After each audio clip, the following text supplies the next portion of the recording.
नमस्कार, स्वागत है आप सभी का हमारी खास पेशकश खबर हटकर में। मैं हूं ऋतु वर्मा। खबरों की भागदौड़ में कुछ ऐसी दिलचस्प, समाज को आईना दिखाने वाली और हम सबका मनोबल बढ़ाने वाली खबरें अक्सर छूट जाती हैं। इसलिए हम ये खास कार्यक्रम आपके लिए लेकर आए हैं। तो चलिए तैयार हो जाइए अगले आधे घंटे तक लीक से हटकर कुछ ऐसी ही खबरें देखने के लिए। शुरुआत करते हैं हेडलाइन से। जम्मू कश्मीर में पहली बार निकाली गई तिरंगा शिकारा रैली। गैर सरकारी संगठन सैल्यूट तिरंगा के जरिए डल झील में आयोजित तिरंगा रैली में बड़ी संख्या में लोग हुए शामिल।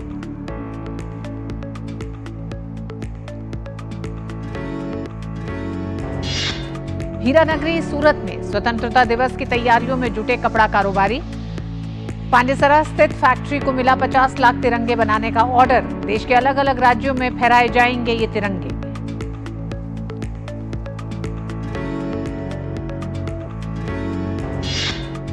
दिल्ली के एम्स अस्पताल में ट्रांसप्लांट गेम्स का आयोजन। हृदय प्रत्यारोपण करा चुके लोगों को मानसिक और शारीरिक तौर पर मजबूत बनाने का प्रयास।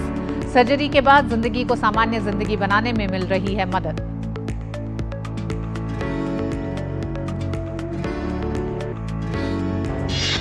जापान में टोक्यो के सेबू शिंजुकू स्टेशन पर मल्टीलिंगुअल टूल का परीक्षण। विदेशी सैलानी टूल के जरिए अपनी भाषा में पा रहे हैं जानकारी। टूल के सफल परीक्षण के बाद बड़े पैमाने पर होगा उपयोग। और आइए सबसे पहले कुछ खबरें आपके शहर और आपके गांव की।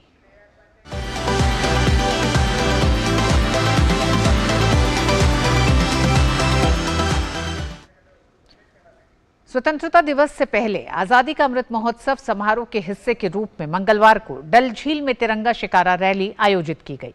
इसका आयोजन नई दिल्ली स्थित गैर सरकारी संगठन सैल्यूट तिरंगा द्वारा किया गया है। रैली में लगभग 150 लोगों ने भाग लिया।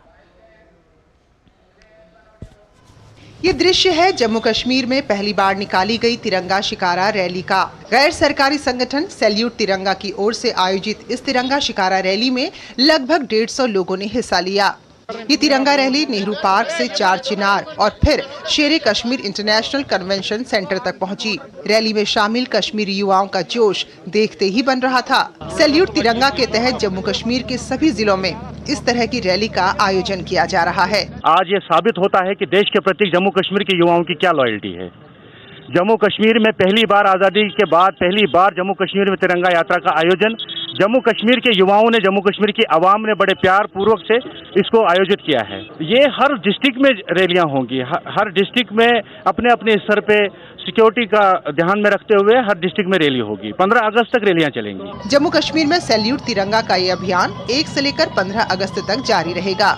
सैल्यूट तिरंगा के पदाधिकारियों का कहना है कि इस तरह के कार्यक्रम पूरे देश में चल रहे हैं और इस कार्यक्रम का उद्देश्य राष्ट्रवादी जनजागरण है। बहुत खुशी का माहौल है कि आज लोगों में बहुत बढ़ चढ़कर लोगों ने इस कार्यक्रम में हिस्सा लिया है और ये देखने लायक है कि आप देखिए, हम लोग भी यहाँ पर आए हुए हैं एक शांति का पैगाम लेकर, एक आवाम, एक चैन, एक मोहब्बत, एक प्यार और सभी भाईचारे को लेके।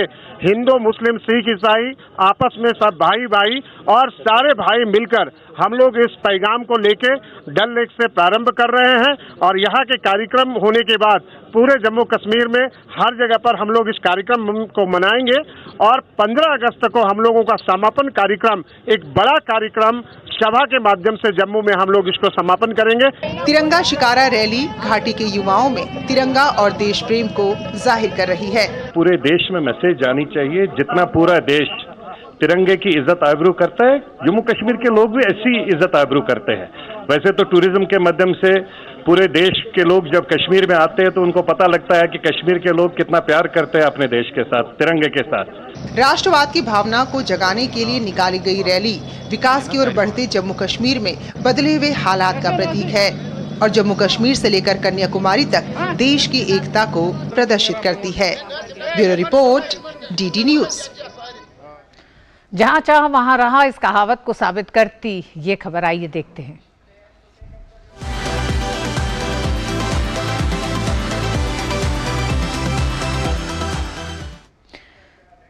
देश भर में स्वतंत्रता दिवस धूमधाम से मनाया जाता है। पिछले साल देश के प्रधानमंत्री नरेंद्र मोदी ने आजादी का अमृत महोत्सव मनाने के तहत हर घर तिरंगा अभियान की शुरुआत कर घर घर तिरंगा फहराने की अपील की थी। तब सूरत ने 10 करोड़ तिरंगे बनाकर रिकॉर्ड बनाया था। इस तिरंगे को देश भर के घरों पर फहराया गया। इस साल भी सूरत के लक्ष्मीपति मिल को देश भर से एक साथ 50 लाख तिरंगों का ऑर्डर मिला है। बेहद कम समय में एक साथ 50 लाख तिरंगे बनाने का ये ऑर्डर अब तक का सबसे बड़ा ऑर्डर माना जा रहा है, जिसके लिए व्यापारी ने अभी से सारी तैयारियां शुरू कर दी हैं। पूरा देश 15 अगस्त यानी स्वतंत्रता दिवस की तैयारियों में जुट गया है। पिछले साल देश के प्रधानमंत्री नरेंद्र मोदी ने आजादी के अमृत महोत्सव समारोह के हिस्से के रूप में हर घर तिरंगा अभियान शुरू किया था, जिसमें लोगों से घर घर पर तिरंगा फहराने का आग्रह किया गया था। इसके चलते सूरत में 10 करोड़ से ज्यादा तिरंगे बने और देश के कोने कोने तक पहुंचे थे। इस साल भी सूरत के बड़े व्यापारी को तिरंगे का सबसे बड़ा ऑर्डर मिला है। सूरत के पांडेसरा में एक मिल के व्यापारी को 50 लाख तिरंगे बनाने का ऑर्डर मिला है। हम लोगों ने अभी 50 लाख तिरंगा बनाने का ऑर्डर लिया है, क्योंकि पिछली साल हम लोगों ने 1 करोड़ तिरंगा बनाने का ऑर्डर लिया था, क्योंकि उस समय ज्यादा था। हम लोगों को 1 जुलाई को करीब ऑर्डर मिला था। इस बार हमको जो ऑर्डर मिला है 2 दिन पहले मिला है, इसलिए हम लोगों ने 50 लाख तिरंगा बनाने का ही ऑर्डर लिया है। 15 अगस्त आने में सिर्फ कुछ दिन ही बचे हैं। ऐसे में दिन रात मेहनत करके ये कंपनी 50 लाख तिरंगों का ऑर्डर पूरा करने में जुट गई है। 10 अगस्त से पहले 50 लाख तिरंगे बनाकर व्यापारियों तक पहुंचेंगे और फिर ये तिरंगे देश के अलग अलग राज्यों के शहरों में लोगों के घरों में एक बार फिर लहराएंगे। तिरंगे की तैयारी में लगे मजदूरों और कारीगरों का उत्साह देखने लायक होता है। जब भी देश के लिए कभी ऐसा कोई काम करने के लिए किसी भी आज भारतीय को मिलता है, तो सच में अपने आप में गौरव की अनुभूति होती है कि हमारा देश की आन बान शान, हमारा तिरंगा का उत्पादन हमारी फैक्ट्री में हो रहा है और हमारे कारीगर भी इससे बहुत उत्साहित हैं। 50 लाख तिरंगों को 10 अगस्त तक बनाने के लिए कारीगर दिन रात मेहनत कर रहे हैं। इसमें 35 लाख मीटर कपड़े का उपयोग होगा। जापानी मशीनों से तिरंगे प्रोसेस किए जा रहे हैं। सूरत में सबसे उन्नत तकनीक और स्पीड वाली एकमात्र मशीन है जिसमें फिलहाल ये तिरंगे बनाए जा रहे हैं। इस मशीन पर पूरा तिरंगा प्रिंट हो रहा है। सबसे पहले ग्रे कच्चा कपड़ा लिया जाता है। कपड़े पर पूरी प्रोसेसिंग के बाद मशीन पर प्रिंटिंग की प्रक्रिया पूरी की जाती है। 30 से 35 अलग अलग प्रक्रियाओं को पूरा करने के बाद अंतिम तिरंगा हमारे पास आता है। ये पूरा का पूरा तिरंगा बनाने का प्रोसेस 100% हमारी अपनी फैक्ट्री में ही तैयार हो रहा है। वीविंग भी हमारे यहाँ पर ही तैयार हो रहा है। पूरी वीविंग के अंदर यान से लेकर के फाइनल ग्रे फैब्रिक बनाने में करीब 250 कारीगर लगे हुए हैं। उसके बाद में जब प्रोसेस करके उसको पूरा प्रिंटिंग करने की प्रक्रिया में करीब 500 लोग लगे हुए हैं और उसके बाद में इसको स्टिचिंग करने में कम से कम 1000 महिलाएं उसमें काम कर रही हैं।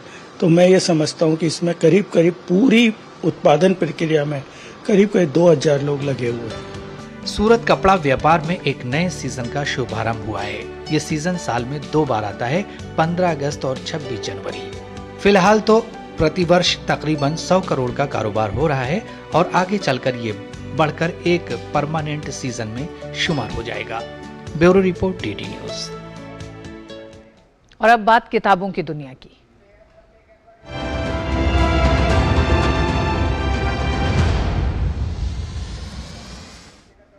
राजधानी दिल्ली के प्रगति मैदान में इन दिनों दिल्ली पुस्तक मेले का आयोजन किया जा रहा है। सूचना और प्रसारण मंत्रालय में सचिव अपूर्व चंद्र ने प्रकाशन विभाग के स्टॉल का दौरा किया। उन्होंने योजना क्लासिक्स सीरीज के तहत आर्ट, कल्चर एंड हेरिटेज पुस्तक का विमोचन किया।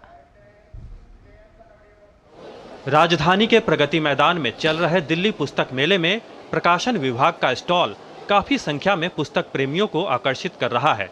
सूचना और प्रसारण मंत्रालय में सचिव अपूर्व चंद्र ने मंगलवार को प्रकाशन विभाग के स्टॉल का दौरा किया। इस मौके पर उन्होंने योजना क्लासिक सीरीज के तहत आर्ट, कल्चर एंड हेरिटेज पुस्तक का विमोचन किया। इस पुस्तक में 1957 के बाद से योजना में प्रकाशित विभिन्न आलेखों का संकलन है। हमारी देश की धरोहर को आज़ादी का अमृत महोत्सव के अंदर हमारी देश की धरोहर को लोगों तक पहुँचाने का काम करेंगे, क्योंकि हमारे सब भारतवासियों को हमारे देश की जो संस्कृति है, हमारे देश में जो विविध कला की जो प्रणाली है उस सबका पता लगना चाहिए। और उसके लिए मैं देखता हूँ कि जैसे अभी 75 वर्ष में फिल्मों के बारे में भी इन्होंने निकाला है, बाकी अलग अलग प्रकार के जो हमारे आर्ट्स की शैली हैं उसके ऊपर भी पुस्तकें निकाली हैं, और आगे भी ऐसा ही काम करते रहे, जिससे कि जो है केवल सिविल सर्विस नहीं बाकी लोगों को भी इसका लाभ मिले। आर्ट कल्चर एंड हेरिटेज पुस्तक पाठकों को देश की कला, संस्कृति और विरासत से रूबरू कराती है। छात्रों, कला और संस्कृति में रुचि रखने वाले लोगों और शिक्षाविदों के लिए ये पुस्तक विशेष तौर पर उपयोगी है। योजना हमारी जो मंथली जर्नल है वो 1957 से हिंदी, इंग्लिश और अन्य भारतीय भाषाओं में प्रकाशित होती है। तो आर्ट कल्चर और हेरिटेज करके एक हम लोगों ने सीरीज़ निकाली है, योजना क्लासिक्स। इसमें 1957 से हम लोगों ने आर्ट के लिए है और ये कलेक्टर्स कॉपी है और ये छात्रों को भी बहुत उपयोगी लगेगी। और जो इसको आर्ट कल्चर हेरिटेज को के विषय में जो जानना चाहते हैं, पढ़ना चाहते हैं छात्र हैं और हमारे जो भी युवा साथी हैं, उनके लिए भी बहुत उपयोगी होगी। दिल्ली पुस्तक मेले के प्रकाशन विभाग के स्टॉल में पुस्तकों और पत्रिकाओं का अनूठा संग्रह है। भारत 2023, रोजगार समाचार, योजना, कुरुक्षेत्र और बाल साहित्य के अलावा राष्ट्रपति भवन सीरीज, गांधीवादी साहित्य, बायोग्राफी और आज़ादी का अमृत महोत्सव पर किताबें भी यहां उपलब्ध हैं। इसके अलावा लोग प्रधानमंत्री और राष्ट्रपति के चुनिंदा भाषणों का संकलन भी प्रकाशन विभाग के स्टॉल से हासिल कर सकते हैं। Nishant Saurabh, DD news, Delhi. और आइए वक्त है बदलती हुई तस्वीर देखने का।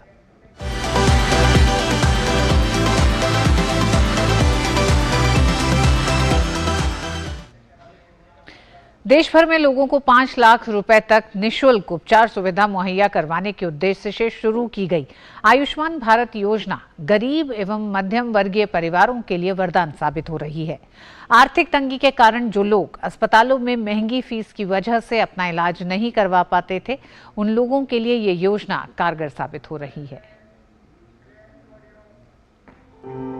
प्रधानमंत्री नरेंद्र मोदी द्वारा गरीब तबके के लोगों को 5 लाख रुपए तक का निःशुल्क स्वास्थ्य लाभ देने के उद्देश्य से शुरू की गई आयुष्मान भारत योजना देश सहित हिमाचल में भी कारगर साबित हो रही है। प्रदेश के जिला सोलन में भी कई परिवारों को योजना का लाभ मिल रहा है। सोलन अस्पताल में भर्ती लाभार्थी रामलाल व पूनम का कहना है कि बीमारी के चलते वे अस्पताल में उपचाराधीन हैं और आयुष्मान भारत योजना के तहत उनका निःशुल्क उपचार किया जा रहा है। स्कीम चलाई है, कार्ड के लिए बहुत बढ़िया है। आयुष्मान की कार्ड की बहुत बढ़िया इलाज फ्री में चल रहा है। 7 दिन से फीवर है, मैं बीमार थी तो सोलन में आई तो मेरे को डॉक्टर ने कहा कि आपको टाइफाइड है। तो आज मेरा 3रा दिन है और आयुष्मान कार्ड की तहत से मेरा इलाज फ्री हो रहा है। बहुत अच्छी स्कीम है गरीबों के लिए, इसमें फ्री इलाज की सुविधा उपलब्ध है। योजना के एक अन्य लाभार्थी कुणाल ने बताया कि अचानक दुर्घटना होने से उनकी दोनों टांगें फ्रैक्चर हो गई थी। उन्होंने कहा कि आयुष्मान कार्ड से उन्हें निःशुल्क स्वास्थ्य लाभ मिल रहा है। मेरा एक्सीडेंट हो गया, मतलब कार ने टक्कर मार दी ना, और हॉस्पिटल लेके आए मेरे को। हमने आयुष्मान कार्ड बनाया ना, तो उसी से हमारा हॉस्पिटल में फ्री इलाज चला हुआ है। मुख्य चिकित्सा अधिकारी डॉक्टर राजन उप्पल ने बताया कि आयुष्मान भारत योजना के तहत जिला सोलन में 26,000 परिवारों के आयुष्मान कार्ड बनाए गए हैं, जिनमें अब तक 3,537 लोगों को योजना का लाभ मिल चुका है। योजना के तहत अब तक 4 करोड़ 22 लाख रुपए खर्च किए गए हैं। बेनिफिट की बात करें इस करंट ईयर के तो 3,537 पेशेंट्स को इलाज किया गया और उनका जो अगर हम अमाउंट की बात करें तो तकरीबन 4 करोड़ 22 लाख के करीब इसमें खर्चा है। निश्चित तौर पर किसी गंभीर बीमारी और आपात स्थिति में आयुष्मान भारत योजना उन गरीब एवं मध्यम वर्गीय परिवारों के लिए वरदान साबित हो रही है जो आर्थिक तंगी के कारण महंगे इलाज से महरूम रहते थे। डीडी न्यूज के लिए सोलन से लक्ष्मीदत्त शर्मा की रिपोर्ट। और खेल में क्या कुछ है खास, आइए देखते हैं।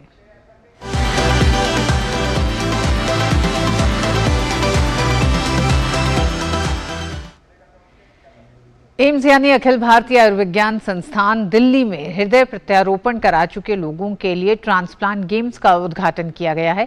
इन गेम्स में लोगों ने बढ़ चढ़कर हिस्सा लिया। एम्स के निदेशक डॉक्टर एम श्रीनिवास ने बताया कि इस तरह के आयोजन से हार्ट ट्रांसप्लांट करा चुके लोगों को शारीरिक और मानसिक तौर पर मजबूती मिलती है और ये लोग तेजी से सामान्य जिंदगी की तरफ लौटते हैं। खेला जा रहा हर एक खेल और उसके खिलाड़ी बेहद खास हैं, जो जिंदगी की जंग जीतकर अब पूरे उत्साह और सकारात्मक सोच के साथ जिंदगी का जश्न मनाने को तैयार हैं। एम्स यानी अखिल भारतीय आयुर्विज्ञान संस्थान दिल्ली में ट्रांसप्लांट गेम्स का उद्घाटन किया गया। ये खेल उन लोगों के लिए हैं जिनका कुछ समय पहले हार्ट ट्रांसप्लांट यानी हृदय प्रत्यारोपण हुआ है और अब वो सक्रिय और सामान्य जिंदगी जीने के लिए खुद को तैयार कर रहे हैं। यहाँ शतरंज, कैरम जैसे माइंड गेम्स के साथ साथ टग ऑफ वॉर, बैडमिंटन जैसे शारीरिक शक्ति वाले खेलों का आयोजन किया गया। डॉक्टरों की टीम के साथ साथ एम्स के निदेशक खुद यहाँ लोगों का हौसला बढ़ाने के लिए खेल में हिस्सा लेते नजर आए। यहाँ आए प्रतिभागी इस तरह के आयोजन से बेहद उत्साहित हैं। उनका कहना है कि इससे उन्हें सामान्य जिंदगी में लौटने में काफी मदद मिलती है, उनका मनोबल बढ़ता है। अभी ट्रांसप्लांट के बाद गेम स्टार्ट किया था। ट्रांसप्लांट से पहले मैं नहीं खेल ज़्यादा पाता था क्योंकि प्रॉब्लम्स होती थी मेरे को, इस वजह से मैं नहीं ज़्यादा खेलता था।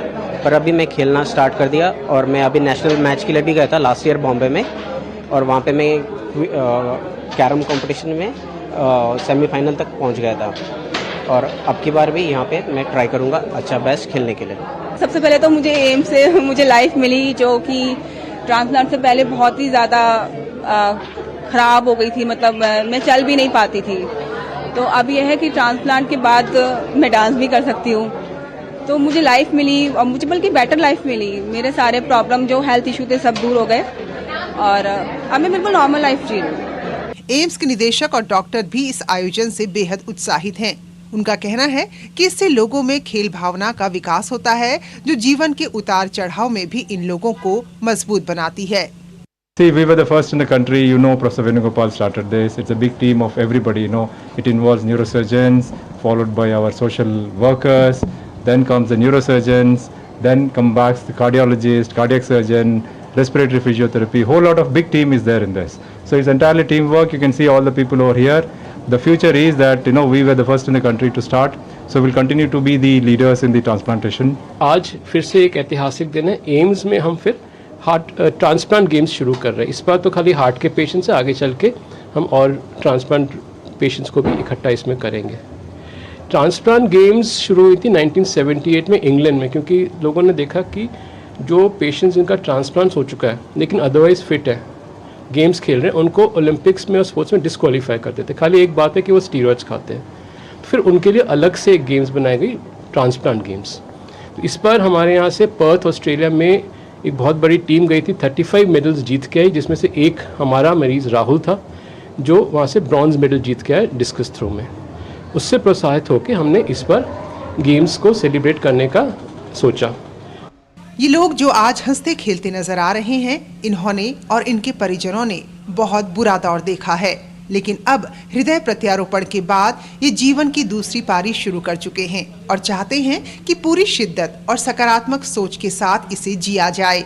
ऐसे में एम्स के डॉक्टरों की टीम के इस प्रयास की सराहना करनी होगी, जो इन लोगों को नया जीवन देने के साथ साथ इनके आगे की जिंदगी को भी खेलों के जरिए नई दिशा दे रहे हैं। Bureau report, DD news.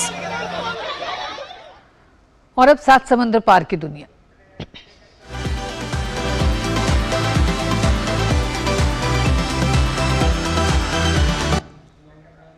विदेश यात्रा के दौरान लोगों को अपनी भाषा में जानकारी हासिल करने में दिक्कत का सामना करना पड़ता है। रेलवे स्टेशन या एयरपोर्ट पर टिकट कटवाना हो या कहीं जाने के बारे में जानकारी लेनी हो तो अनजान भाषा में जानकारी लेने में दिक्कत आती है। लेकिन टोक्यो के रेलवे स्टेशन पर मल्टीलिंगुअल टूल के जरिए 11 विदेशी भाषाओं में जानकारी मुहैया करवाई जा रही है। आइए देखते हैं ये रिपोर्ट। जापान की राजधानी टोक्यो का सेबू शिगंजू रेलवे स्टेशन। इस रेलवे स्टेशन पर एक दिन में लगभग 1,35,000 यात्री आते हैं। कोरोना के बाद जापान में विदेशी सैलानी भी बड़ी संख्या में आ रहे हैं। इस स्टेशन पर विदेशी सैलानी अब अपनी भाषा में आसानी से जानकारी ले पा रहे हैं। स्टेशन पर लगाए गए मल्टीलिंगुअल टूल के परीक्षण के कारण ऐसा संभव हो सका है। इस टूल के जरिए विदेशी सैलानी अपनी भाषा में जानकारी केंद्र पर बैठे आदमी से सवाल पूछ सकता है। जानकारी केंद्र पर बैठा आदमी पूछे गए सवाल को डिस्प्ले में जापानी भाषा में देखता है, फिर वह जापानी भाषा में जवाब देता है, जिसे विदेशी सैलानी अपनी भाषा में डिस्प्ले स्क्रीन पर देख सकता है। ने जो डिस्प्ले पेश किया है वह स्वचालित रूप से जापानी और अन्य भाषाओं के बीच अनुवाद कर सकता है। जब ग्राहक किसी विदेशी भाषा में बात करते हैं तो स्टेशन परिचालक उसे जापानी में देख सकता है, और जब स्टेशन परिचालक जापानी भाषा में बात करते हैं तो कस्टमर अपनी भाषा में वाक्य पढ़ सकते हैं।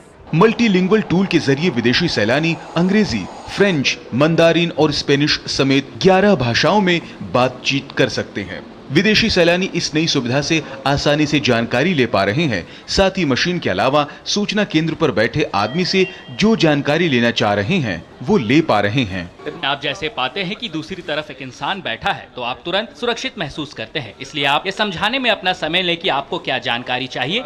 विदेशी सैलानी नई जानकारी लेने में अब हिचक नहीं रहे हैं। उन्हें अब ट्रांसलेशन के लिए अपना मोबाइल या गूगल ट्रांसलेट जैसे ऐप का उपयोग नहीं करना पड़ रहा है।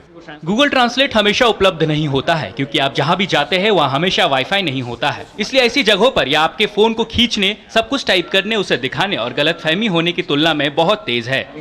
मल्टीलिंगुअल टूल के जरिए विदेशी यात्री स्थानीय इलाकों की दिशा और इससे संबंधित सूचनाएं आसानी से पा रहे हैं। टिकट मशीन और टिकट काउंटर होने के बावजूद ये सुविधा सैलानियों के लिए ज्यादा उपयोगी साबित हो रही है। इस टूल का 3 महीने के लिए परीक्षण किया जा रहा है। टूल के सफल उपयोग के बाद इसे बड़े पैमाने पर उपयोग में लाया जाएगा। ओसाका के कंसाई अंतर्राष्ट्रीय हवाई अड्डे पर इस साल की शुरुआत में इस टूल का परीक्षण किया जा चुका है। जापान में पिछले महीने 20 लाख से ज्यादा सैलानी आए थे। इस नई सुविधा से विदेश से आने वाली सैलानियों की संख्या बढ़ने की उम्मीद है। Bureau report, DD news. और अब वक्त है बाइस्कोप की बातों का।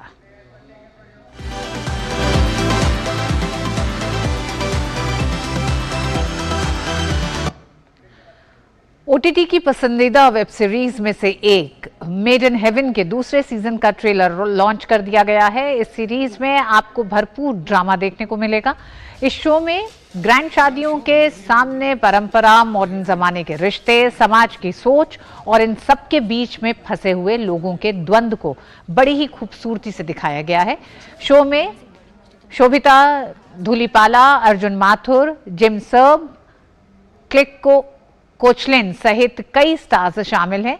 इसमें रोमांस, ड्रामा और शादियों के साथ साथ दिल छू लेने वाली कहानी देखने को मिलेगी। इस सीरीज में 7 एपिसोड हैं, जिसका प्रीमियर 10 अगस्त को ओटीटी प्लेटफॉर्म Amazon प्राइम पर रिलीज होगा।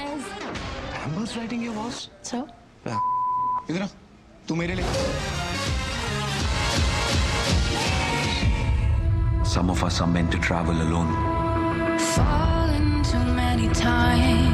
डिवोर्स में चिल्लड़ मिल रहे हैं तुम्हें तारा। You should get what you deserve. You can't change the terms now. I can do what I want. You're gonna sue me now? If she can get Adil Khanna to marry her, then she's capable of anything. शादी कर। I'm dying, Karan. You can't emotionally blackmail me like this, Ma. I don't want to.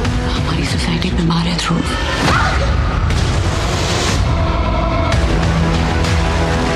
Money always softens the blow. Make them pay. Get all you can out of it. The rest. This was key. और खबर हटकर में आज बस इतना ही। DD news पे खबरें जारी रहेंगी। नमस्कार।